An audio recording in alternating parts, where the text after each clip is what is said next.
Tlhaho le motula mofuyeng ahora se tshaba sheba sezile se seng ke toba sezile se seng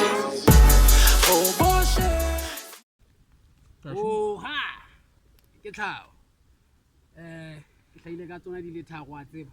Today I'm going to be speaking to you guys about the importance of the fire, especially during winter. I'm going to be giving you guys the tactics of how to survive this flu by sitting on a fire over a heater, because what most people are not aware of is that our plumber heater, most of the time you secrete more mucus, because that's what the heater does. It creates more mucus in your body and you ended up with the flu or furthermore other complications.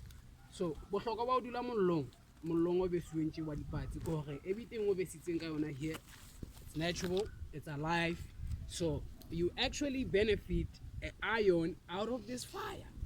And then again, another great benefit is that this is good for your heart, for your liver chakra. As you know, the liver is the opposite of the heart. So as I said, the importance of sitting on a fire that is organic, it's actually highly beneficial to your liver chakra. So I would suggest every once in a while, at least you do a fire like this and sit on a fire so you can feed the fire chakra, which is the liver.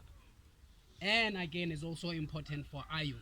You gain iron out of this fire, unlike opposed to sitting on a heater. So if you want to see more videos of this kind, or you want to learn more from this natural basic survival tactics, especially during these hard times with conditions we are facing, follow everything of Tlhaho from Instagram, Tlhaho82, YouTube, Tlhaho Ntabanyane, as well as music, because you know I'm not just only a healer, I'm also a musician. So follow everything that I do so you can gain more information that I have that I'm going to share with you guys. I'm not saying I know everything, I'm also learning.